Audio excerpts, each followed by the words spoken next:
Bonjour à tous et bienvenue sur cette vidéo Bulltech qui présente à quoi ressemblent les consultations que reçoivent les entreprises consultées. Donc là, on ne se met pas à votre place en tant que maître d'œuvre, architecte d'intérieur ou contracteur général. On va plutôt présenter ce que reçoivent vos entreprises partenaires lorsque vous leur envoyez une consultation.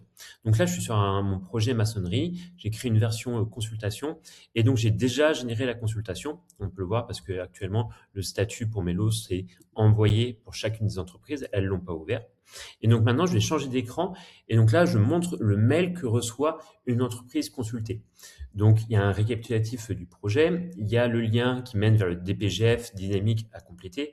Et après, il y a le lien surtout vers le Drive qui inclut un plan. Parce que dans une consultation Bulltech, vous pouvez intégrer un plan sous format de lien Drive. Et lorsque vous cliquez dessus, et ben, à ce moment-là, vous arrivez directement sur le Drive.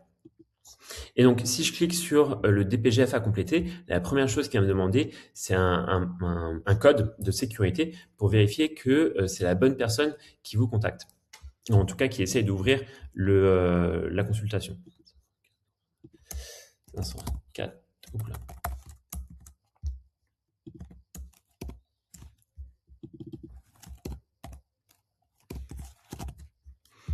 Donc là. Et donc là, j'arrive sur le DPGF de consultation. Donc là, il me donne une première information. Vous pouvez accéder à votre DPGF à tout moment grâce au lien par mail. Donc ce lien, ils pourront l'utiliser. Hop là.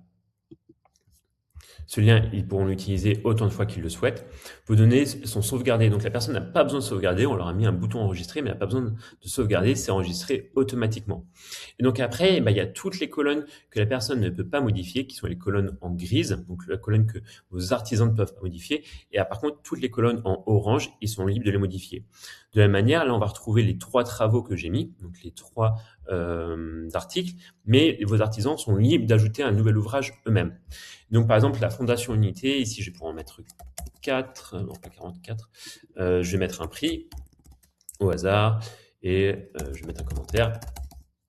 Pareil ici, construction de mur en pierre, hop là, on va faire 61, on va faire 70, parce que là, il y a une quantité proposée qui est la quantité que vous avez générée lors de l'estimation, mais eux, ils peuvent faire changer leur quantité. Donc, si par exemple, ici, il a fait son calcul exact, il ne va pas pour 61 mètres carrés, mais 70 mètres carrés, il le met ici. Et après, il met un prix.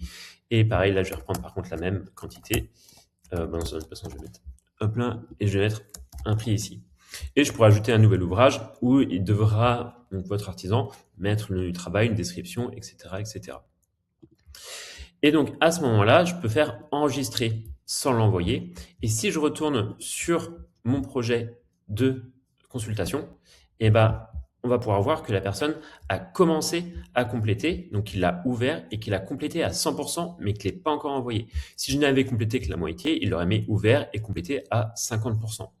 Et donc maintenant que, en tant qu'artisan, j'ai fini de remplir ma consultation, j'ai plus qu'à faire finaliser.